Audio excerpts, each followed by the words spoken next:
Center for the Browns. You know about the COVID situation with Cleveland. It pushed the game from Saturday to Monday. Win, they're in first place in the AFC North. Lose, and they are in the basement. 22 Browns on the reserve COVID-19 list. Mike Prefer taking over for Kevin Stefanski. He, too, battling COVID. First quarter, no score. How about the throw from Derek Carr to Bryan Edwards? Goes up and grabs that. Raiders take a 10-0 lead in the half. Browns missed a field goal to get on the board. They've lost 22 straight games when they've been trailing by double digits. They have to fight back in this second half.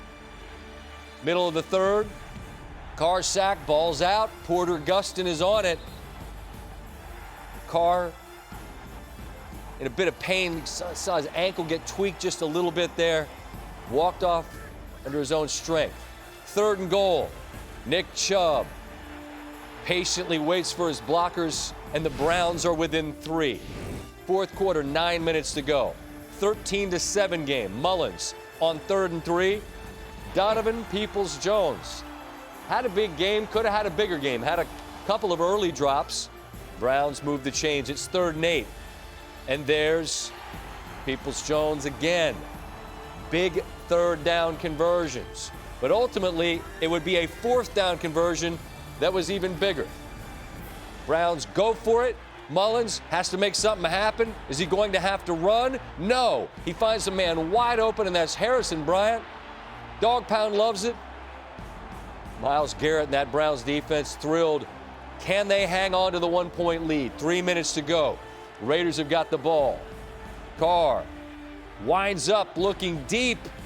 That's sort of a 50-50 ball looking for Zay Jones, but Greedy Williams. I was going to ask you where he's from, Ryan. LSU. One of a lot of them. DBU, right? You know it. Carr's upset. The Browns take over, but this is 3rd and 3. I was wondering, do you go a little play action and run a bootleg and see if you can catch the Raiders? They did not. They handed to Chubb. The Raiders get the football back. So now, with enough time, can they get into field goal territory? Zay Jones, he went right back to him. And this is a monster play. Foster Moreau. How does he avoid the Browns? Because they ain't trying to tackle, Scott. Well, he avoids a couple of tacklers, picks up some more yards, and then what a throw. That's to Zay Jones. Hurry up, spike it, everybody gets set. We cannot afford the runoff, and Daniel Carlson has got plenty of leg.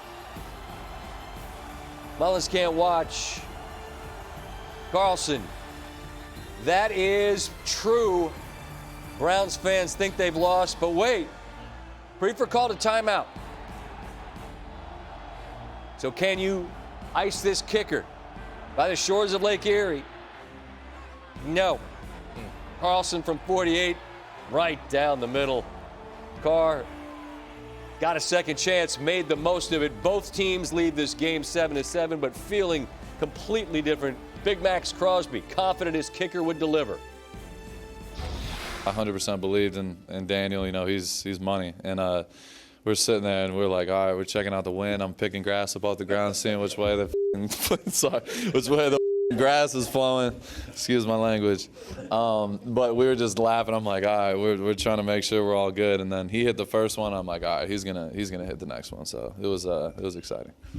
In my brain, when we got that ball, got the ball back, I know what yard line I got to get Daniel to have a chance, you know. And Daniel's proven over and over again for me. You know, everyone wants the comeback wins and all this kind of stuff. Oh, good job. And I was like, it doesn't matter if he doesn't make the kick, you know. And he makes them, you know. And he's proven it over and over again that he's a super confident player, good friend too. So that makes it cool. And I don't really watch the ball. I watch his reaction, you know, because he always gives it one of those. Beep. Sorry about that. Beep. Raiders' final drive was Carr's 28th career game-winning drive. Matthew Stafford is the man he ties for the most by any quarterback since they entered the league. Kind of an arbitrary time, but the stat makes sense for us. It was 2014. Exactly half of those have come on the road. In fact, 7 of his career game-winning drives on the road have come since the start of last season. So that's the happy locker room. The Browns decidedly more melancholy. Mike Prefer on the mood there. That locker room right now is hurting, and that's the most I've seen it in that kind of pain. You know, you're upset when you lose. Obviously, you're joyous when you win, but when you lose that type of game. That was tough. It really hurts. I mean, it was so cool. The stadium was rocking. Like I really believed in the fourth quarter this night was destined for Cleveland. But sometimes it doesn't work out like that. You know, just got to keep on working, keep on winning. You know, again, the goal is still to win out, and it's completely up for grabs still. You know, destiny is still in our favor if we continue to do the things we need to.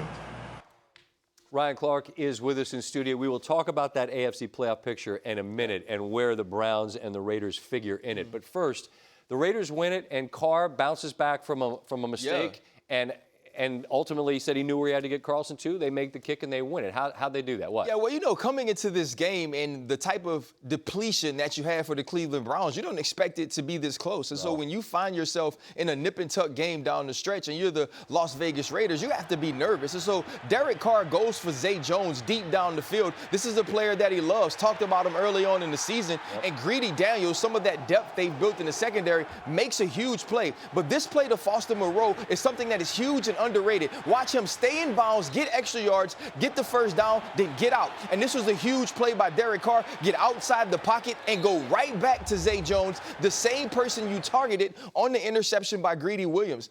Derek Carr this year has shown me something about his leadership. This has been the most adversity I've ever seen a team face that didn't have to do with football. And Derek Carr has led this team through it, and now they're still in the fight for a wild card position. I totally agree.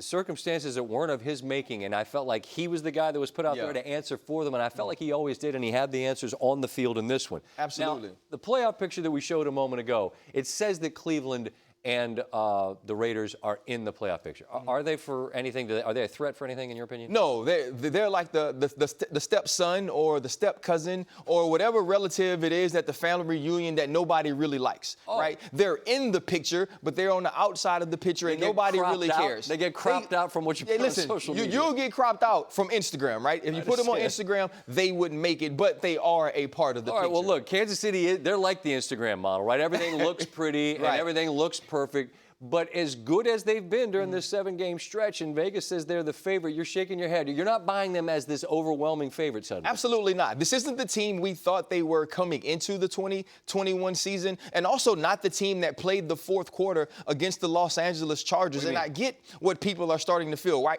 We watched the defense improve. And with the defense improving, all we said is if we can get old Patrick Mahomes back, this is maybe the best Kansas City team that they've ever had. And you look at last week and you see the stats, right? You see the game-winning drive, and you think, oh, this is old Patrick Mahomes, the way he's running back, looking at the sideline, saying, I'm back. But don't be so fast. For 3+ quarters, he was pedestrian. Right. Patrick Mahomes was throwing footballs into the dirt, and it wasn't until he could kind of get outside the pocket and do some off-schedule things that he started to feel himself. And so you can't put this Kansas City Chiefs team where you've put the teams that Kansas City had the last 2 years. I believe this race is closer than it seems, and I get why you'd make them the odds-on bettor's favorite, but they are not the best team in the league, and they are not so far from the pack in the AFC. I get what you're saying. Look, the last 3 times they touched the football was 3 straight 75-yard drives for touchdowns that ultimately won them a game in overtime against the Chargers. So as we look at this picture and you see the odds to make the playoffs, if you give me a team that you believe is dangerous, not irrespective of their record, you think you might not want these guys come January, who is that? Do you want to play the Indianapolis Colts? Not a whole lot. You know, do you want? I mean, I wonder, can Wentz win a game? Right, and see, and that's the perspective you have to look at it if you're an opponent, right? How do I get Carson Wentz to play? If you look at the Indianapolis Colts schedule, there isn't a game on that schedule that they won because Carson Wentz played so well. It was about Carson Wentz not turning the football over, defense making plays, and Jonathan Taylor being the best running back in football. And that's how you beat the league leading or the AFC leading New England Patriots last week. What happens when Carson Wentz has to throw it more than 12 times? What happens when Carson Wentz has the great first half like he has against the Tampa Bay Buccaneers and Frank Reich forgets that he has Jonathan Taylor? You eventually lose that game. But if they stay on the right path, they can pound the football, they can play defense sideline to sideline, rush the passer strong in the middle. They are built to win games. But how long have we said since Andrew Luck left that the Indianapolis Colts are a quarterback away? Are they still? That's fair. And look, we were looking at their schedule together. The last 3 losses they have are to the Ravens, the Titans, and the Buccaneers. And in all 3 of those games, they had double-digit leads. What happened in those games? Wentz made mistakes. So And that's what you have to count on if you're another team. I wouldn't want to count on that because if you get that lead, you just keep pounding the rock. Well, with 28. and you know, the other piece of it is it's on Frank Wright. When Frank Wright's at the top of his game, this team is tough to beat. Yep, he's a heck of a play caller. I mean, you got 28. I could just call some of those plays. Just keep pounding 28. We'll talk NFC a little bit later. Absolutely. Okie doke. Coming up.